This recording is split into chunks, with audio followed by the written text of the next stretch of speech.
నమస్కారం. లక్ష్మి చెప్పే కథలకు స్వాగతం. వీణులతో వీక్షించటానికి సిద్ధం కండి.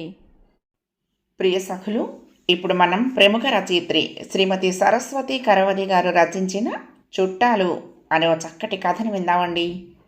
ఈ కథ నవ్య వారపత్రికలో ప్రచురింపబడింది. అబ్బబ్బబ్బా, ఏమి ఎండలు! రోడ్డు మీద పిట్ట పురుగు లేదంటే నమ్ము. హాల్లోకి వచ్చి సోఫాలో కూలబడుతూ అన్నాడు ప్రసాద్. రోహిణి కర్తె ఎండలని ఊరికే అంటారా మరి? గ్లాసుడు మజ్జిగలో నిమ్మకాయ పిండి కాస్త ఉప్పు వేసి తెచ్చి అందిస్తూ అడిగింది గాయత్రి. ఇంతకీ వెళ్ళిన పని ఏమైంది? ఏసీ మెకానిక్ ఎప్పుడొస్తానన్నాడు అడిగింది. అనటానికేం, ఈ వేళే వస్తానన్నాడు. 3 రోజుల నుంచి ఒకే మాట. కానీ వాడి మాటలు నమ్మేందుకు వీల్లేదు. వాళ్ళకి ఈ సీజన్లోనే కదా డిమాండ్. హాల్లో కొత్త సోఫాలో కూలబడుతూ అన్నాడు ప్రసాద్. ఏమండి, ఒక్క మాట వింటారు? పెట్టే ఖర్చు ఎలాగూ పెడుతున్నారు.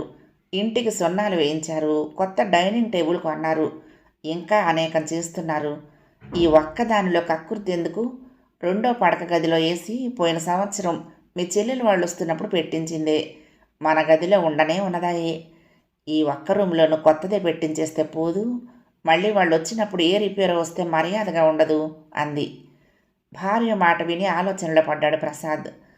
అది నిజమే. ఎప్పుడో ఓసారి కానీ రారు కదా చుట్టాలు. మర్యాద లోపం దేనికి? గెస్ట్ రూమ్లోనూ కొత్త ఏసీ పెట్టిస్తే సరిపోతుంది అనుకున్నాడు. సరేలేవే, నీ మాటే కానివ్వు అన్నాడు. గాయత్రి ముఖం వికసించింది. వచ్చేవాళ్ల పుణ్యమా అని దొడ్డంతా శుభ్రపడింది. అడవిలా ఉండేది అంతకుముందు. తను మోకాళ్ళ నొప్పులతో ఏమీ చెయ్యలేక వదిలేసింది. ఎన్నాళ్ళు కేకారణ్యంలా ఉన్నది. కూలి వాళ్ళని పెట్టి 2 రోజులు పని చేయించేసరికి నందనవనంలా తయారైంది. అన్ని చెట్లకి పాదులు, ఎండిన ఆకులన్నీ కోసేసి చెత్త ఓ చోట తగలేసేసరికి నీట్గా ఉంది. ఇక మొక్కలు పిచ్చి అణుచుకుని ఉన్న మటిని ఇలాగే చూసుకున్నా చాలు. బావిలో నీళ్లు తోడిపోయలేక, మున్సిపాలిటీ నీళ్లు సరిపోను రాక తనలాగే చావు బతుకు కాకుండా ఉన్నాయి ఆ మొక్కలు. ఈ దెబ్బతో బావికి మోటార్ కూడా పెట్టించాడు ప్రసాద్. ఇక తన కష్టం తీరినట్లే. తాతల కాలం నాటి ఇల్లాయే.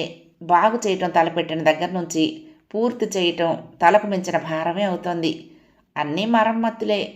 ఇల్లన్నాక ఒళ్ళన్నాక చేసిన కొద్దీ చేయాల్సి వస్తుంది. మరి తప్పేదే ఉంది?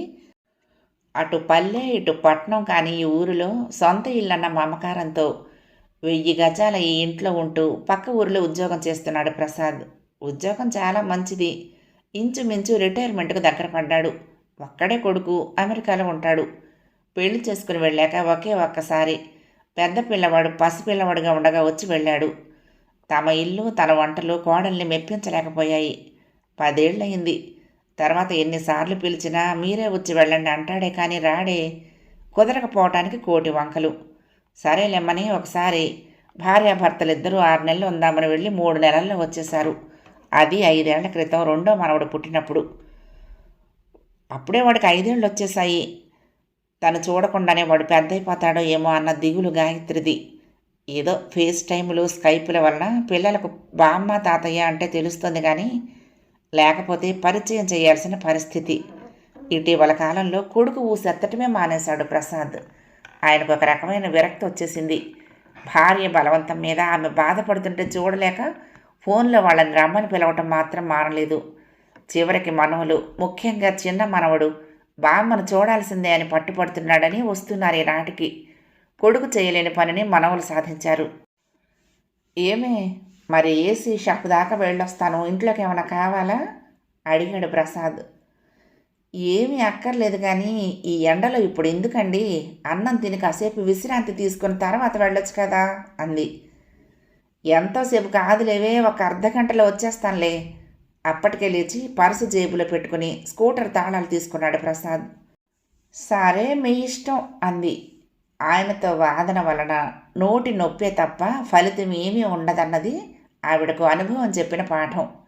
ప్రసాద్ తలుచుకున్నప్పుడే తాత పెళ్ళి అనే రకం. వస్తా మరి, నువ్వు ఈలోగా ఇంటి సర్దుడు పని చూసుకో. మరొక 2 రోజుల్లో వాళ్ళు వచ్చేస్తారు కూడా. అనసూయ ఇవాళే వచ్చేస్తుంది. రావులమ్మ కూడా కాస్త వాళ్ళున్న 4 రోజులు పిలిస్తే పలకాలని చెప్పు బయలుదేరుతూ హెచ్చరించాడు ప్రసాద్. అబ్బా, ఇది 100వ సారి ఇప్పటికి చెప్పటం. సణుక్కుంటూ తలుపులు వేసుకుని లోపలికి వెళ్ళింది గాయత్రి, కొంగు నడుం చుట్టూ బిగించుకుంటూ. అబ్బబ్బబ్బా, ఎంత పని, ఎంత చేసినా తరగట్లేదు. నడుములు విరిగిపోతున్నాయి. ఈయనది మరీ చాదస్తం. ఇల్లేమన్నా వాళ్ళకి తెలియనిదా, వాళ్ళు చూడనిదా? ఇంత హైరాణ పడాలా? నిజానికి అమెరికాకి వెళ్ళినప్పుడు వాళ్ళు తమని చాలా బాగా చూసుకున్న మాట నిజం. అన్ని చోట్ల తిప్పిన మాట కూడా నిజమే. అయినంత మాత్రాన మనం అలాగే చేయాలా? ఇదేం పిచ్చి? వాళ్ళు ఏమన్నా చుట్టాలా? వాళ్ళు చుట్టాలే అంటాడు ప్రసాద్. దోమలు కొడతాయిట, వాళ్ళు వస్తున్నారని కిటికీలన్నింటికి దోమ తెరలు పెట్టించాడు. బయట మొక్కల నుంచి పురుగులు రాలితే ఎలర్జీట, అందుకని చెట్ల కొమ్మలన్నీ కొట్టించేశాడు. బావిలో నీళ్లు తోడుతూ ఉంటే నడుం విరుగుతోంది, మోటార్ పెట్టించండి మహానుభావ అంటే ఇన్నాళ్ళు కయ్యలేదు కొయ్యలేదు. ఇప్పుడు దానికి మోటార్ పెట్టించడమే కాదు, బాత్రూముల్లో పంపులు, షవర్లు. హాల్లో సోఫా సెట్ పాడైపోయిన మాట నిజమే. రిపేర్ చేయిస్తే సరిపోదు.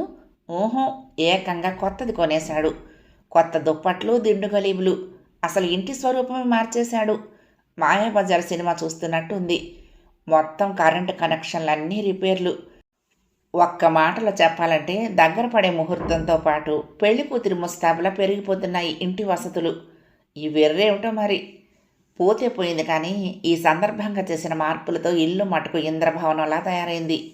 ఇంట్లో చెత్త తీసేద్దామని ఎంత మొత్తుకున్నా వినని మనిషి ఇప్పుడు సెంటిమెంట్లు కూడా వదులుకుని ఇంట్లోని పనికిరాని పాత వస్తువులన్నింటికీ గుడ్ బై చెప్పేస్తున్నాడు. ఎంత చెత్త వదిలిపోయిందని. తన చిన్ననాటి పుస్తకాల నుంచి, తన తాతల నాటి పాత పాత్రల నుంచి ఎన్నాళ్ళు ఒక్కదాన్ని ముట్టుకొనిలేదు. ఈ దెబ్బతో మొత్తం వదిలిపోయాయి. ఇల్లెంత విశాలంగా కనిపిస్తుందో. ముందు గదిలోకి చేరిన కొత్త టీవీ ఎంత ముద్దుగా ఉందో. మధ్య గదిలో ఉయ్యాల బల్ల మటుకు వార్నిష్తో కొత్త అందం సంతరించుకొని ఊగటానికి సిద్ధంగా లేదు. వంటగది దెబ్బకు మాడ్యులర్ కిచెన్ అయిపోయింది. ఇక 3 పడక గదుల సొగసు చెప్పనే అక్కర్లేదు. కొత్త కర్టెన్లు, ఏసీలు కళకళలాడిపోతున్నాయి. పెరడు, వాకిలి కాచే పూచే చెట్లతో లక్ష్మీ కళ ఉట్టిపడుతున్నాయి. తన తులసి కోటకు కూడా భోగం పట్టింది. కొత్తగా వేయించిన రంగులతో కళకళలాడిపోతోంది. చెప్పొద్దు, పూజ గదికి పెట్టించిన గంటల తలుపు ఎంత బాగుందని. గాలి వీచినప్పుడల్లా గంటలు గలగలలాడుతూ దేవుళ్లను ఆహ్వానిస్తున్నట్టే ఉన్నాయి. ఇల్లంతా కలియ తిరిగి మురిసిపోయింది గాయత్రి. ఆ పని ఈ పని చక్కబెట్టి వంట ముగించి బయటకు వచ్చేసరికి టైము 1:30 దాటింది. ఏమిటబ్బా, ఈయన ఇంకా రాలేదు అనుకుంటూ ఫోన్ చేసింది ప్రసాద్ సెల్కి. తీరా అది ముందు గదిలోనే మోగింది. అబ్బా, ఎన్నిసార్లు చెప్పినా బయటకు వెళ్ళేటప్పుడు ఫోన్ తీసుకువెళ్ళరు కదా అని విసుక్కుంటూ సోఫాలో కూలబడి టీవీ ఆన్ చేసింది. కొద్దిసేపట్లో అందులో వస్తున్న సీరియల్లో లీనమైపోయింది గాయత్రి. అది పూర్తయ్యాక టైం చూసుకుని ఉలిక్కి పడింది. 2:30. ఇంతవరకు భోజనానికి రాకుండా ఎక్కడ తిరుగుతున్నట్టు ఈ పెద్ద మనిషి? లేచి వీధి గుమ్మం దాకా వెళ్ళి చూసొచ్చింది. ఆ ఎండకి వీధిలో మనిషి కాదు కదా, ఆఖరికి ఒక్క పిట్ట కూడా లేదు. పిట్ట అనగానే గుర్తుకొచ్చి దొడ్లోకి వెళ్ళి రోజులాగానే పక్షుల కోసం వేసే ధాన్యం వేసి ఒక వెడల్పు మూతి ఉన్న బేసిన్లో మంచినీళ్ళు పోసొచ్చింది గాయత్రి. మరి కాసేపు ఎదురు చూసి ఆమె సహనం ఇక నశిస్తోందనగా గుమ్మం ముందు చప్పుడు వినిపించింది. లేచి వెళ్ళింది. పక్కింటి ఆవిడ వచ్చింది. గాయత్రి, బోలెడంత ఖర్చు పెట్టి ఇల్లంతా బాగు చేస్తున్నారు, ఏమిటి విశేషం? ఆరా తీస్తున్నట్టు అడిగిందామె. అవును పిన్ని గారు, రాక రాక చుట్టాలు వస్తున్నారు మా ఇంటికి అంది గాయత్రి. ఇదేం చోద్యమమ్మా, చుట్టాలు వస్తే ఇంతింత ఖర్చు పెట్టి ఇల్లు గుల్ల చేసుకుంటారా ఎవరైనా? అవ్వా అని నోరు నొక్కుంది ఆవిడ. అవును పిన్ని గారు, మీరన్నది నిజమే, కానీ వస్తున్నది చాలా అపురూపమైన చుట్టాలు. ఒకసారి వచ్చి పొమ్మని పోరగా ఇన్నేళ్లకు ఇప్పుడు వస్తున్నారు. ఆ మాత్రం మర్యాదలు చేయొద్దు అంది గాయత్రి ఎటో చూస్తూ. ఏమిటో, నాకైతే మీది మరీ చాదస్తంలా అనిపిస్తోంది అందావిడ. ఎవరి పిచ్చి వాళ్ళకి ఆనందం పిన్నిగారు అంటూ ఉండగా ఇంటి బయట సరికొత్త కారు ఆగింది. కారులో ఉన్న ప్రసాద్ హారన్ కొట్టాడు. ఆ దృశ్యం చూసిన పక్కింటి ఆవిడ, ఏహనయం కొత్త కారు కూడా కొన్నారా, బాగానే ఉంది సంబడం అంటూ వెళ్ళిపోయింది.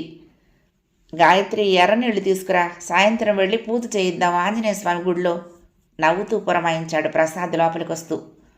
ముందు ఆయనకు మంచినీళ్ళు అందించి తర్వాత ఎర్రనీళ్లు కలుపుకొని వచ్చి కారుకు దిష్టి తీసింది గాయత్రి.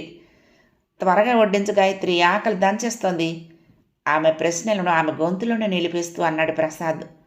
భోజనాలయ్యాక ఇద్దరూ నడుము వాల్చారు. ఆయన ఉయ్యాల బల్ల మీద, ఆవిడ పక్కనే నేల మీద. ఏమండి, ఈ ఏర్పాట్లు ఆర్భాటాలు అవసరం అంటారా? చిన్నగా అడిగింది గాయత్రి. ఏమిటే, నాకేమన్నా లేదనుకున్నావా, నా వల్ల కాదనుకున్నావా? ఆగ్రహం ధ్వనించింది ప్రసాద్ గొంతులో. ఆ మాట నేనెక్కడ అన్నాను? ఈ ఏర్పాట్లు హడావుడి హైరానా చూసి వీధిలో అందరూ ఏమిటి విశేషమని అడుగుతున్నారు అంది. ఏం చెప్పావు? చుట్టాలు వస్తున్నారని చెప్పాను అంది గాయత్రి. ఆ మాట అంటున్నప్పుడు ఆమె గొంతు వణికింది, కళ్ళల్లో నీళ్లు తిరిగాయి. భార్యను అలా చూసిన ప్రసాద్ చెలించిపోయాడు. ఉయ్యాల బల్ల మీద నుంచి దిగి వచ్చి పక్కన చతికిలపడి ఆమెను దగ్గరకు తీసుకున్నాడు. పిచ్చిదానా, కడుపున పుట్టిన పిల్లల్ని చుట్టాలు అని చెప్పుకోవలసిన పరిస్థితికి కారణం ఎవరు? వాళ్లే కదా. 10 సార్లు బ్రతిమాలించుకొని ఇంటికొచ్చి 10 రోజులుండి వెళ్ళిపోయే వాళ్ళని ఏమంటారు? చుట్టాలనే కదా. నువ్వెందుకే బాధపడేది అన్నాడు. పిల్లల్ని చుట్టాలని ఎలా అనుకోమంటారండి? చుట్టాలేనే, అక్షరాల చుట్టాలే. నువ్వు కాదనగలవా? వాడి భవిష్యత్తు కోసం మనం కలలు కన్నాము. వాడు వెళ్తానంటే నువ్వెంత బాధపడుతున్నా అమెరికా పంపాము. 5 ఏళ్లలో వచ్చేస్తానని వెళ్ళినవాడు అక్కడే స్థిరపడితే సర్దుకుపోయాము. ఒక్కగానొక్క కొడుకు. ప్రేమించాను అంటే కాదనకుండా ఆ పిల్లకే ఇచ్చి పెళ్లి చేశాం. వాడక్కడ ఇల్లు వాకిలి కొనుక్కొని సుఖంగా ఉంటే మనం సంబరపడ్డాం. వాళ్ళ నుంచి ఒక్క పైసా ఏనాడైనా ఆశించావా? లేదే. మనమేమన్నా ఆర్థికంగా వాడిపైన ఆధారపడ్డామా? కాదే. అటువంటిది మనం వెళ్ళినప్పుడు ఆ అమ్మాయి మనని ఎలా చూసింది? నిన్నెట్లా చూసింది? ఒక పల్లెటూరి గబ్బిలా ఇలా.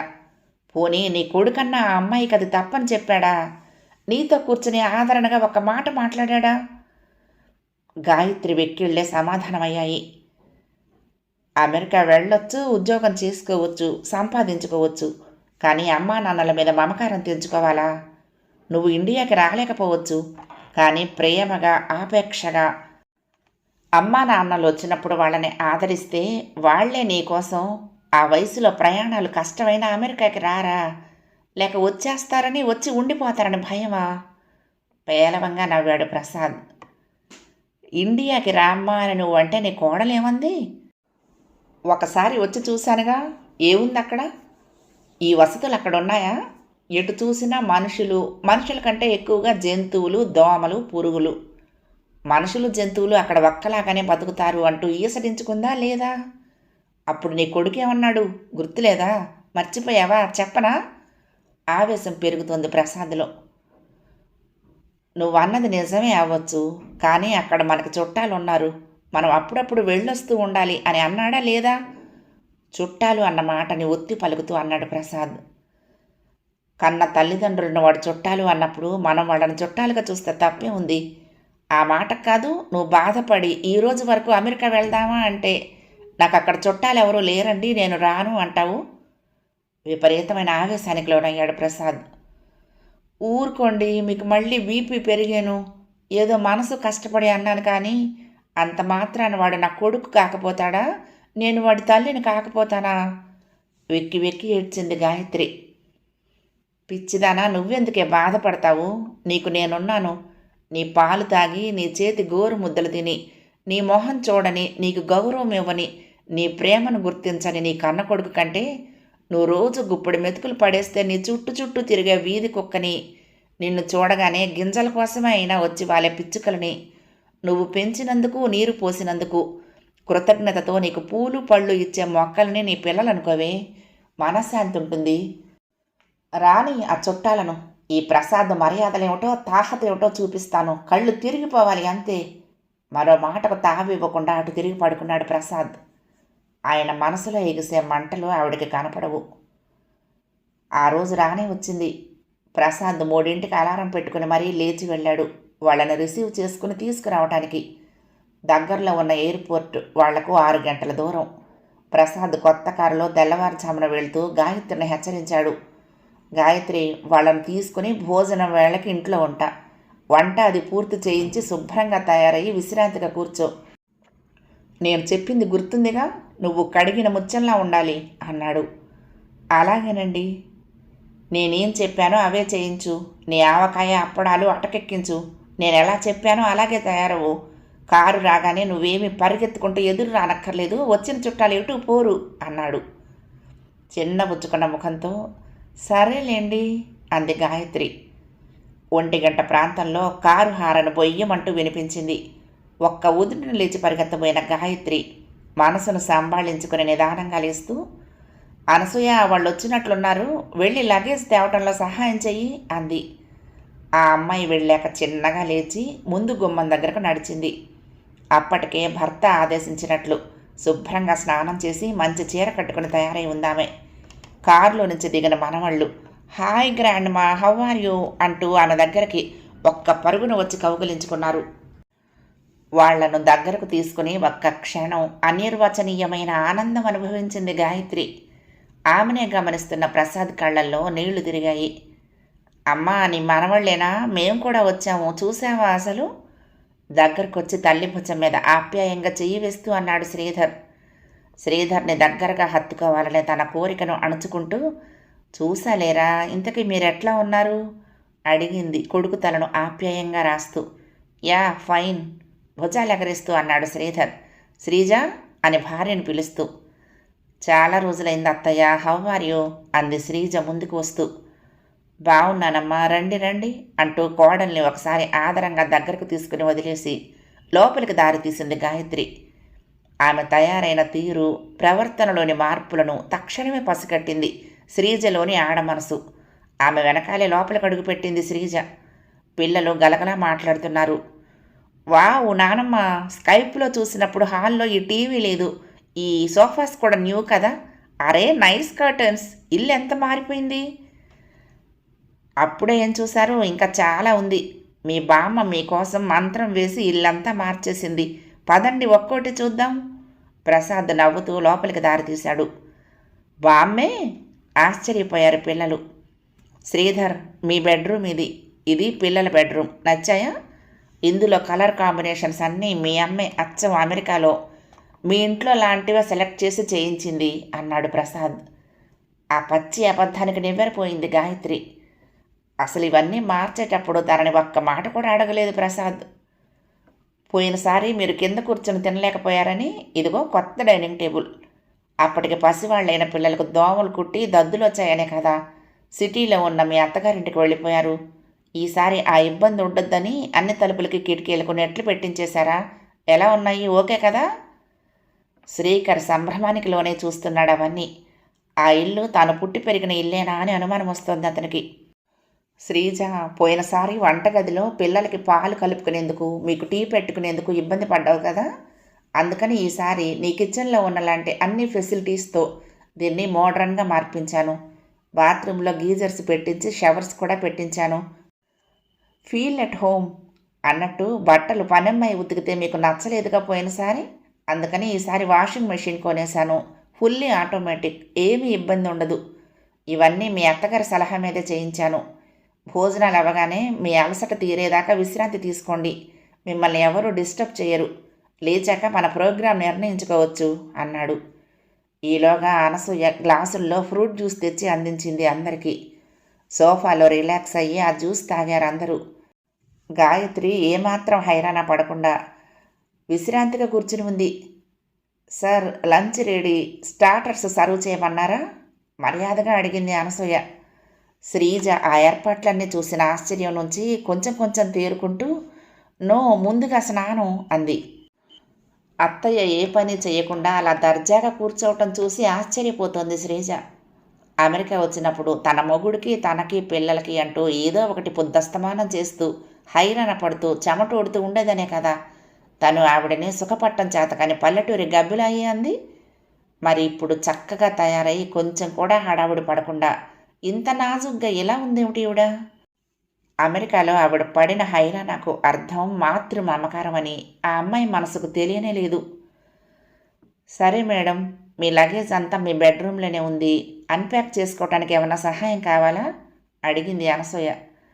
No thanks. ఓకే మేడం, నేను వెళ్ళి లంచ్ ఏర్పాట్లు చూస్తానైతే. శ్రీధర్కి ఏదో కొత్త లోకంలో ఉన్నట్లుంది. అసలు ఏమిటి ఈ ఇల్లు ఇలా మారిపోవటం ఏంటి, ఈ ఏర్పాట్లు ఏమిటి? అసలు అమెరికాకి ఇండియాకు ఏమీ తేడా ఉన్నట్లు లేదు ఈ ఇంట్లో చూస్తే. నిజానికి అక్కడికన్నా ఇక్కడే బాగుందా అన్నట్లుంది. ఇది వరకులా అమ్మ హడావుడి పడట్లేదు, గలగలా మాట్లాడట్లేదు. వాళ్ళందరి స్నానాలు అయ్యాక డైనింగ్ టేబుల్ మీద భోజనాలు ఏర్పాటు చేయబడ్డాయి. శ్రీధర్ శ్రీజలకు మతులు పోయాయనే చెప్పొచ్చు వడ్డించిన పదార్థాలను చూసి. అన్నీ కూడా పిల్లలకి వాళ్లకు ఇష్టమైన వంటలే. వాటికి తోడు సరికొత్త కట్లరీ క్రాకరీ వాడుతూ ఎంతో మర్యాదగా ప్రొఫెషనల్గా అనసూయ వండన. అన్నట్టు మీ అమ్మ చేసే పిచ్చి వంటలకు విసిగిపోతారని ఈ వంట అమ్మాయిని పెట్టేశారోయ్. మీకేం కావాలో చెప్తే క్షణాల్లో సిద్ధం చేయగలదు. Trained cook. ఇండియన్ అయినా కాంటినెంటల్ అయినా కూడా చేసేస్తుంది. వడ్డను కూడా మీ అమ్మలా చాదస్తంగా చెయ్యదు. మీకు కావలసినట్లే వడ్డిస్తుంది అన్నాడు ప్రసాద్. తెలుస్తోంది అన్నట్లు తల ఊపాడు శ్రీధర్. భోజనాలు అవ్వగానే రారా బయట చూద్దాం. కొడుకుతో కలిసి బయటకొచ్చాడు ప్రసాద్. బయట చూస్తూనే శ్రీధర్ కళ్ళు ఆశ్చర్యంతో విశాలమయ్యాయి. వావ్, ఎంత మార్చేశారు నాన్న ఇంటిని అన్నాడు. దొడ్లో వెనక వైపున టెన్నిస్ కోర్టు, ఓ మూల చిన్న బేబీ పూల్. అప్రయత్నంగా శ్రీజ అన్న పిలుపు వెలువడింది శ్రీధర్ గొంతు నుంచి. బయటకు వచ్చిన శ్రీజ ఆశ్చర్యపోయింది. ఓ మై గాడ్, ఇది పోయినసారి తాను చూసిన ఇల్లేనా? ఈ ఇంటినైనా తాను ఈసడించుకుంది? ఈ టెన్నిస్ కోర్టు, పూలు, మామగారికి ఏమైనా పిచ్చెక్కిందా? ఎన్ని లక్షలు ఖర్చయి ఉంటాయి ఈ మార్పులకు. అసలు ఎందుకు ఈ మార్పులు? ఇవి చూసి తామేమన్నా ఉండిపోతామనుకుంటున్నారా? నెవర్. భర్త వంక అసహనంగా చూసింది శ్రీజ. ఎందుకు నాన్న ఇంత ఖర్చు పెట్టి ఇప్పుడు ఇవన్నీ? మేమేమన్నా ఇక్కడ ఎప్పటికీ ఉండిపోతామా ఏమన్నానా? భార్య మనసు గ్రహించినట్లే అన్నాడు శ్రీధర్.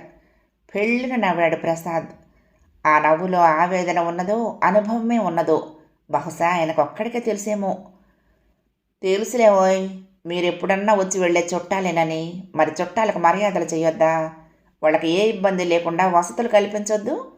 వాళ్ళు వాళ్ళ ఊరికి వెళ్ళాక మా గురించి, వాళ్ళ కోసం మేము చేసిన ఏర్పాట్ల గురించి ఘనంగా చెప్పుకోవద్దు అన్నాడు. శ్రీధర్ భుజాలు తడుముకున్నాడు. పోయినసారి తనే ఫోన్లో చెప్పాడు తండ్రికి.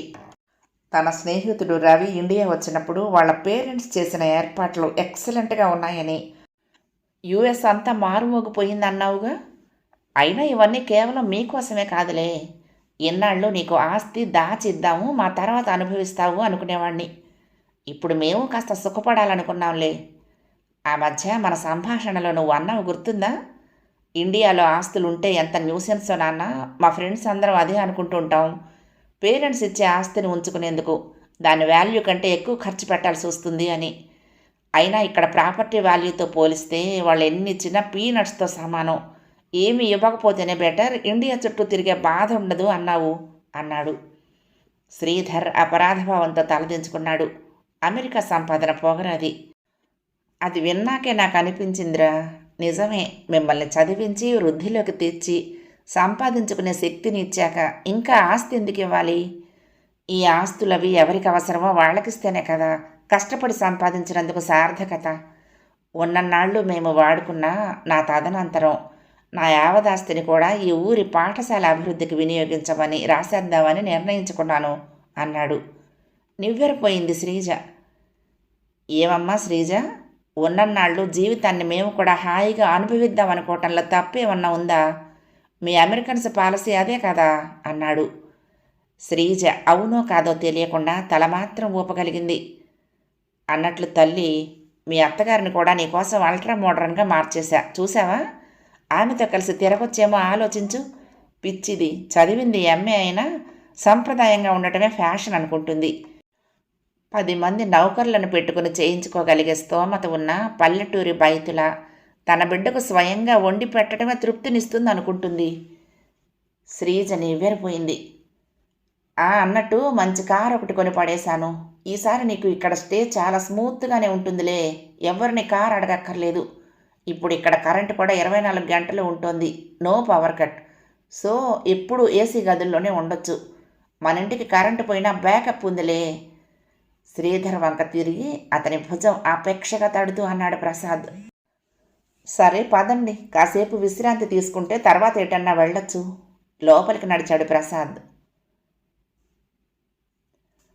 అలారం అదే పనిగా మోగుతూ ఉంటే మెలకు వచ్చింది గాయత్రికి. ఒళ్ళంతా చెమటలు పట్టాయి. టైం చూసింది. తెల్లవారుజామున 3. అంటే పిల్లలు అమెరికా నుంచి రావటం, ఇల్లంతా చూడటం, ఈయనగారు ఆవేశంతో ఆస్తినంతా ఊరికి రాసిస్తాననటం అంతకాలన్నమాట.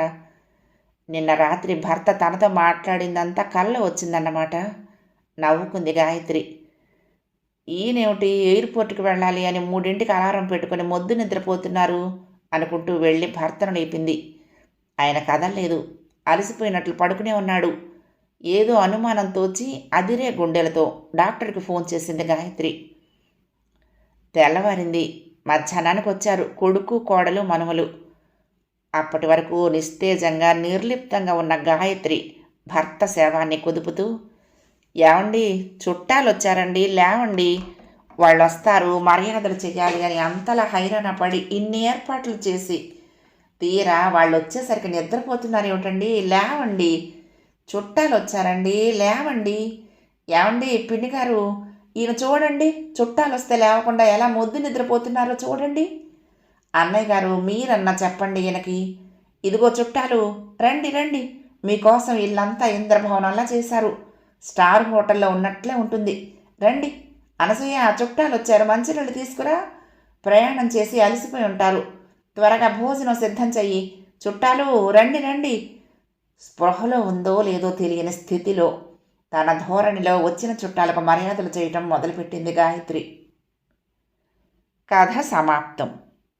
ప్రియ సఖులు, ఈ కథ మీకు నచ్చితే తప్పకుండా లైక్ చేయండి, షేర్ చేయండి, కామెంట్ చేయండి, సబ్స్క్రైబ్ చేసుకుని నన్ను ఎంకరేజ్ చేయండి.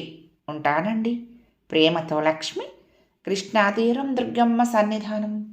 నమస్తే.